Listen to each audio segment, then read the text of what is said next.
तो हम इस वीडियो में बल तथा गति के नियमों के बारे में जानेंगे।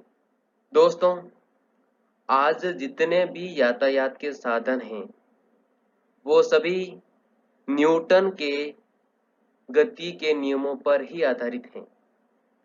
इसलिए इस अध्याय का अध्ययन करना हमारे दैनिक जीवन के लिए बहुत ही महत्वपूर्ण है। तो चलो हम न्यूटन के गति के नियम जानते हैं। दोस्तों, गति के नियम जानने के लिए हमको बल के बारे में पूरी जानकारी होना अति महत्वपूर्ण है। इसलिए हम सबसे पहले बल क्या होता है उसको समझते हैं। किसी वस्तु को धक्का लगाना या फिर किक मारना बल कहलाता है। इसी प्रकार किसी वस्तु को दबाना या फिर खींचना भी बल कहलाता है। दोस्तों, हम बल को न्यूटन में मापते हैं। यह इकाई सर आइजैक न्यूटन के सम्मान में रखी गई है। दोस्तों, अब हम संतुलित और असंतुलित बल में अंतर समझते हैं। संतुलित बल आपको पहले चित्र में दिखाया गया है कि दो आदमी एक रस्सी को समान ताकत से खींच रहे हैं। इसलिए रस्सी की गति में कोई परिवर्तन नहीं हो रहा है और इसी कारण हम कहते हैं कि रस्सी पर संतुलित बल काम कर रहे हैं। लेकिन जब आप दूसरे चित्र को देखें तो पाएंगे कि डिब्बे पर दो विपरीत दिशा में बल लग रहे हैं, लेकिन उनके परिमाण असमान है। इसके कारण डिब्बे की गति में परिवर्तन होगा और इसीलिए हम कहते हैं कि डिब्बे पर असंतुलित बल काम कर रहे हैं। तो दोस्तों, बल को समझने के बाद अब हम गति के नियम समझते हैं।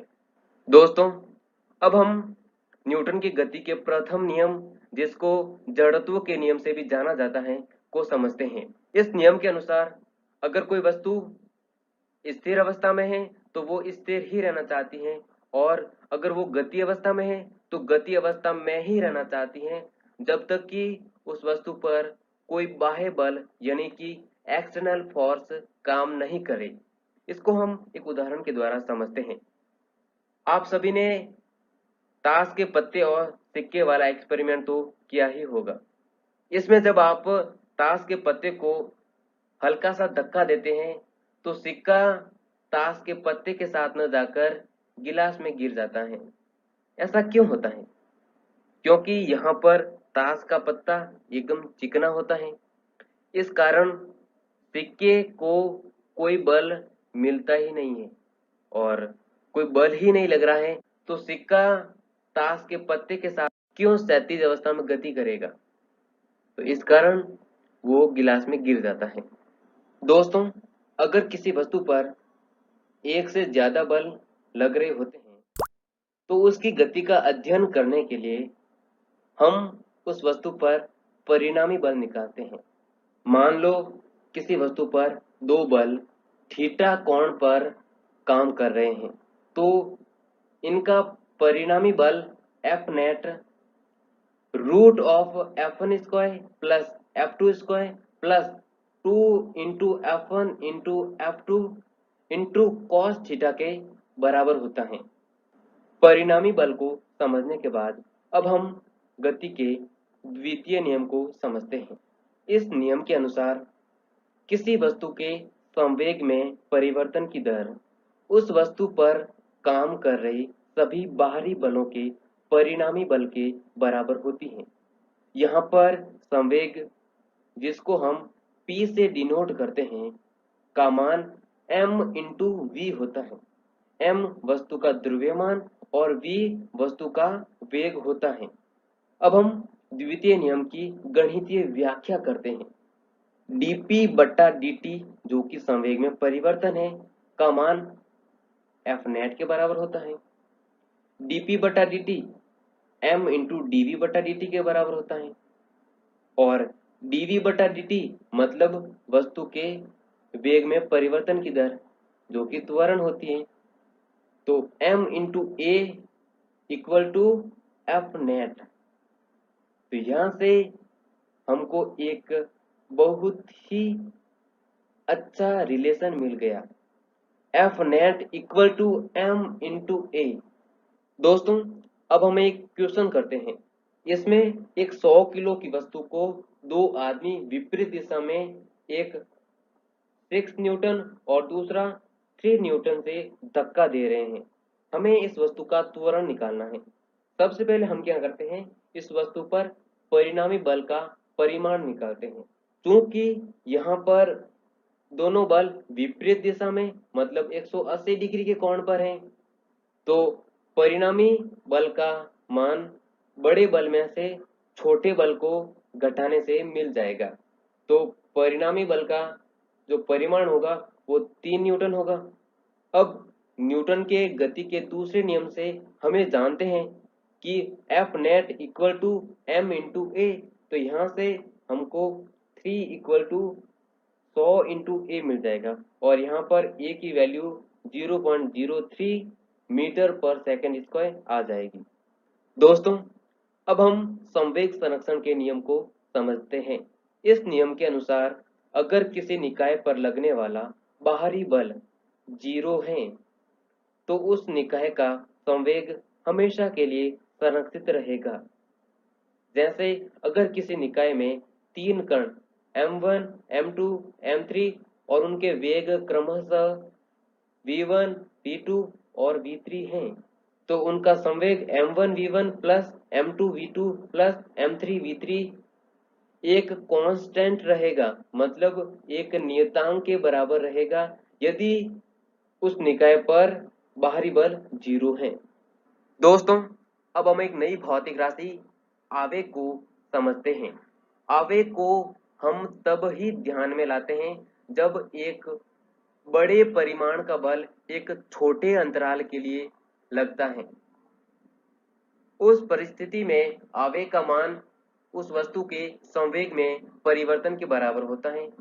और चूंकि हम ये जानते हैं कि del P upon del T का मान बाह्य बल के बराबर होता है, तो यहाँ से हमको आवेग का मान एफ इंटू डेल टी होता है मिल जाएगा।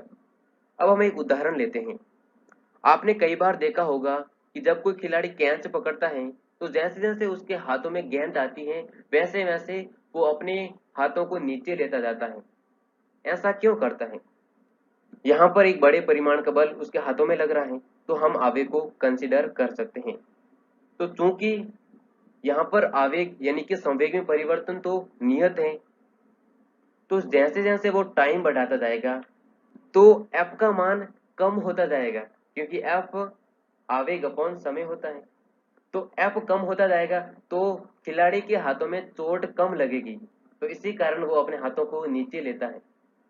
दोस्तों अब हम न्यूटन की गति का तृतीय नियम, जिसको क्रिया और प्रतिक्रिया के नियम से भी जानते हैं, को समझते हैं। इस नियम के अनुसार इस ब्रह्मांड में अकेला बल विद्यमान होता ही नहीं है, बल हमेशा युग्म में पाया जाता है। इसको थोड़ा सरल भाषा में समझते हैं। अगर कोई व्यक्ति किसी दीवार को F1 बल से धक्का लगाता है, जिसको हम मान रहे हैं कि यह क्रिया बल है, क्रिया बल, तो वो दीवार उस व्यक्ति को वापस उसी बल के परिमाण से धक्का लगाएगी, लेकिन उसकी दिशा क्रिया बल के विपरीत होती है। यही क्रिया और प्रतिक्रिया का नियम है। क्रिया बल और प्रतिक्रिया बल हमेशा अलग अलग वस्तुओं पर लगते हैं। दोस्तों अब हम तृतीय नियम के कुछ उदाहरण देखते हैं। पहला, जब आप अपनी पुस्तक को टेबल पर रखते हैं तो वो स्थिर क्यों रह पाती है? दोस्तों पुस्तक पर पृथ्वी के कारण गुरुत्वाकर्षण बल लगता है, जिसका मान mg है। अतः पुस्तक टेबल पर एक नीचे की दिशा में बल लगाती है, जिसका परिमाण mg है।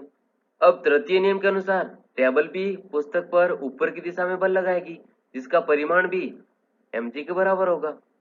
और चूंकि पुस्तक पर दो ही बल कार्यरत हैं जिनके परिमाण समान है लेकिन दिशा विपरीत है, इसलिए पुस्तक स्थिर रहती है। अब दूसरा उदाहरण देखते हैं।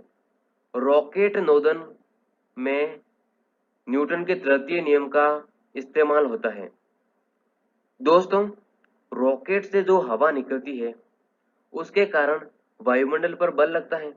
अब तृतीय नियम के अनुसार वायुमंडल भी रॉकेट पर ऊपर की दिशा में बल लगाएगा और इसी बल के कारण रॉकेट ऊपर की तरफ गति करता है। दोस्तों, अब हम संवेग संरक्षण पर आधारित एक क्वेश्चन करते हैं। जब कोई आदमी बंदूक को चलाता है तो उसको एक झटका लगता है, ऐसा क्यों होता है? माना कि बंदूक का द्रव्यमान कैपिटल एम है और गोली का द्रव्यमान स्मॉल एम है और गोली का वेग v2 है और बंदूक का वेग v1 है। अगर हम इन दोनों को एक निकाय में माने तो प्रारंभिक अवस्था में दोनों का वेग 0 था, तो प्रारंभिक अवस्था में उनका संवेग 0 होगा। अब गोली चलाते समय भी इन पे बाहरी बल 0 है, तो इसके कारण हम संवेग संरक्षण का नियम लगा सकते हैं। तो अगर अंतिम वेग v1 और v2 है तो कैपिटल M इंटू वी1 प्लस स्मॉल m इंटू वी2 का मान 0 होना चाहिए और यहाँ से v1 का मान minus m upon capital M into वी2 मिल जाएगा। अब चूंकि गोली चलाते समय बंदूक को पीछे की दिशा में कुछ वेग मिल रहा है तो आदमी को झटका तो लगेगा ही। दोस्तों, निम्न चित्र के अनुसार स्प्रिंग में तनाव कितना होगा यदि द्रव्यमान m स्थिर है? दोस्तों, अगर द्रव्यमान m स्थिर है तो यह बात तो पक्की है कि उस पर कुल बाहरी बल 0 होगा। दोस्तों, द्रव्यमान m पर पृथ्वी के कारण गुरुत्वाकर्षण बल लगता है जिसका मान mg है। अब यह बल वो स्प्रिंग पर लगाएगा। तृतीय नियम के अनुसार स्प्रिंग भी द्रव्यमान m पर ऊपर की दिशा में बल लगाएगी। माना कि उसका परिमाण Fk है, अतः अगर द्रव्यमान m स्थिर है तो mg और Fk का मान बराबर होना चाहिए, अतः स्प्रिंग में तनाव mg के बराबर है। दोस्तों, अब आप निम्न क्वेश्चन करने का प्रयास करो। इन सभी क्वेश्चनों के हल वर्णन में दिए गए हैं।